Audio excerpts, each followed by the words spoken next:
Mami, bakit po? Wala anak. Wala. Sige na. Baka malate ka pa sa school. Tara na.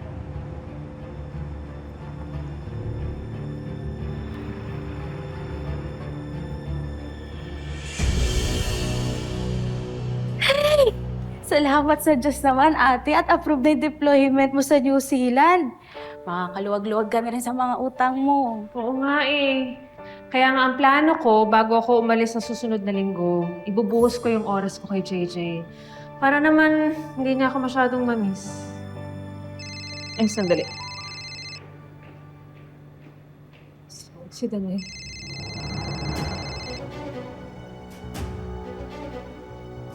Hello? Daddy, si Mami po ba yan?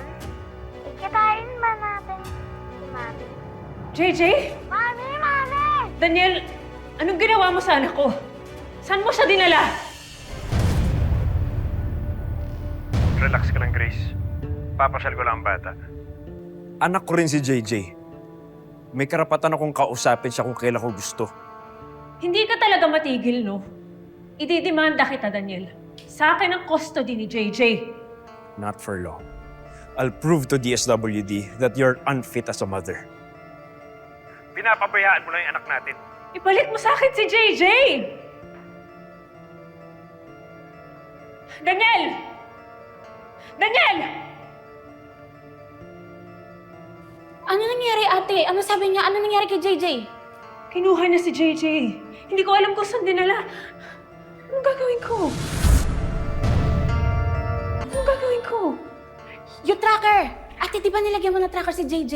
Di ba nalalaman gamit yun kung nasan siya? Baby, wag mong iwawala tong kwintas, ha? Importante to. Ano man mangyari, saan ka man mapunta, basta suot mo tong kwintas na to, safe ka palagi.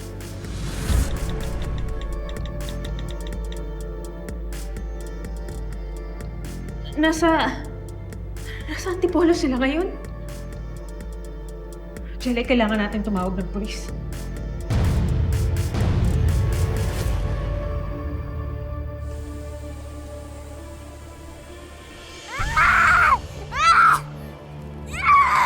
Tumigil ka, sabi! Dito ka! Dito ka na babagay! Ah!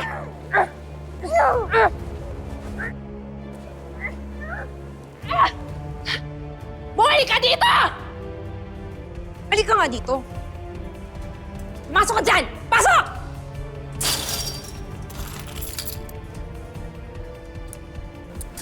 Diyan ka na babagay. Nakakainis dahil ngayon, kasal pa rin sila ni Daniel. Alam mo ba yon, ha? Samantalang ako, andito, naghihintay, mukhang tanga. O ano ngayon? Pinasok kita dyan, tumigil ka. Ha? Kasi ayaw mo dyan sa loob? Pwes, nandiyan ka na. Sumaiwan ka dyan.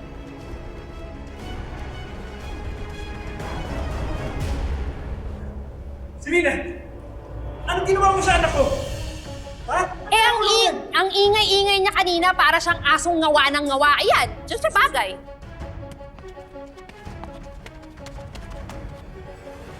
Malapit na po tayo. Doon sa taas. Yun po yung sinasabi dito sa tracker ko.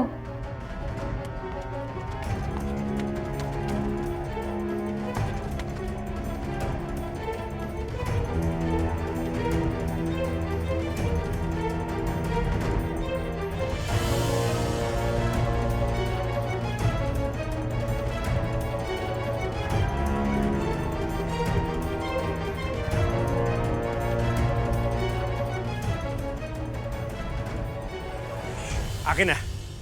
Give it to me! Umigil ka na dyan, ha? JJ.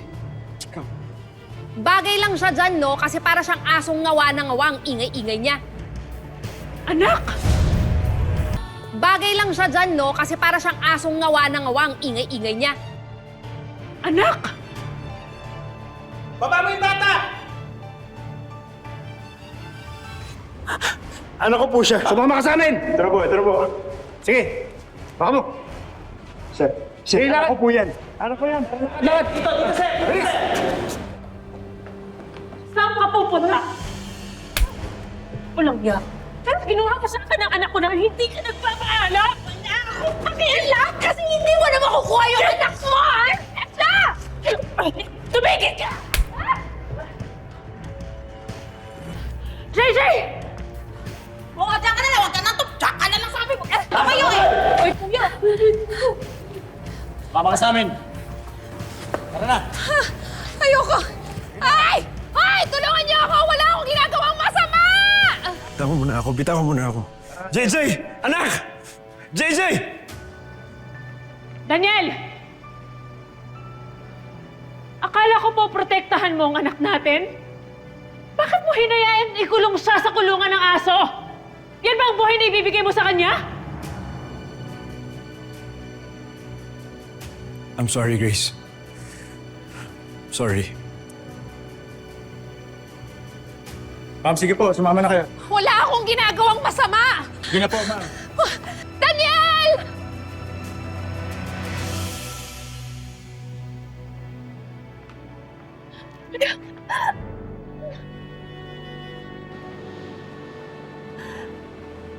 Mahal kita, hindi ka na mawawala kay Mami.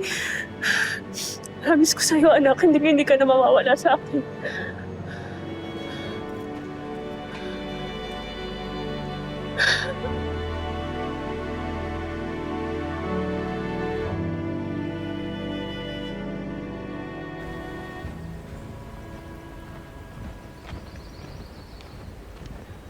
Grace! Kuya, anong ginagawa mo dito? Kuya, anong ginagawa mo dito? Daddy! Grace, sandali.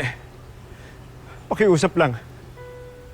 Bigyan mo lang akong 5 minutes kasama anak ko. Kuya, tama na. May protection order na kami laban sa'yo. Kaya please, tama na. Huwag mo nang sasaktan yung bata. Grace, please. Daniel, tapos na tayo. Mabuti nga at nabubulok na sa kulungan si Selena. Pero ikaw, wala kang pinagkaiba sa kanya. Dahil pinabayaan mo yung anak mo. Grace, parang awa mo na, please. Huwag niyo ako iiwanan.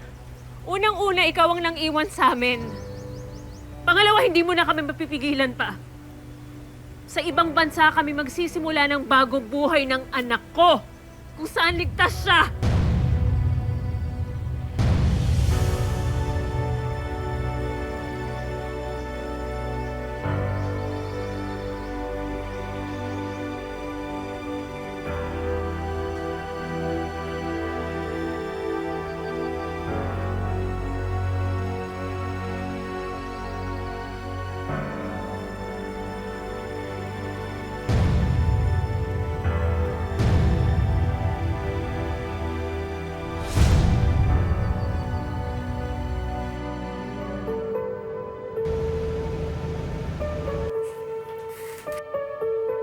Matapos kong iligtas ang aking anak, umalis na kami ng bansa para magsimula muli. Oh! Wow, ang ganda naman ng dinadrawing mo. Ganda naman ng drawing no more mo. bad guys. Kasi na-fight mo na sila lahat. Yes, baby. Safe na tayo. Galing-galing naman ng baby ko. JJ, kain ka muna ng merienda. Tapos, ayusin na natin yung mga bago mong books, okay? Thank you po, Tita Jelay. Sus! Naku naman! Nakakatawa naman, ate, na from domestic helper, ngayon housekeeping ka na sa hotel. Ako, malaking tulong talaga. Oo nga eh. At least nagamit ko yung pagiging HRM graduate ko, di ba? Huwag ka mag-aalala ha. Pag nasa trabaho ka, akong bahala kay JJ. Jelay, salamat ha. Alam mo, hindi ko alam yung gagawin ko kung wala ka. Kasi di ba ang hirap pagsabayin yung trabaho tapos yung paghalaga kay JJ. So, O nga dapat magpasalamat sa'yo, ate. Kasi kung hindi dahil sa permanent job offer mo dito, hindi kami makakarating dito. ano ka ba? Pamilya ko kayo. At kung nasan ako, nandun din kayo. Wala kang choice. Kaya nga. O siya, pag uwi mo, lulutuan kita ng paborito mong ulam. Ang saya naman. Thank you. Sige.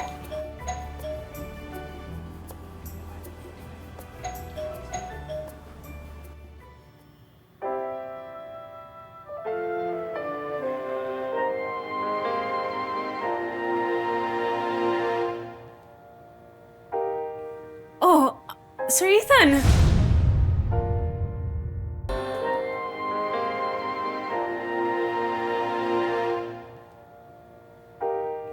Oh, Sir Ethan!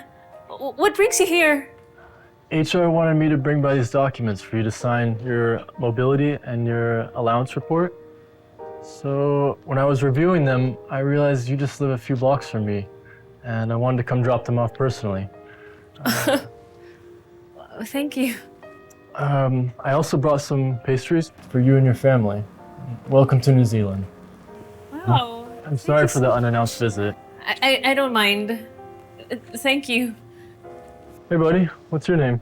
JJ. I'm Ethan. Nice to meet you, JJ. Sir, here are the signed documents. No need to call me sir when we're out of the office. Ethan is fine, Grace. Okay, noted, sir. I mean, Ethan. I'll go wait out by the car for you. I'll see you in a bit. See you.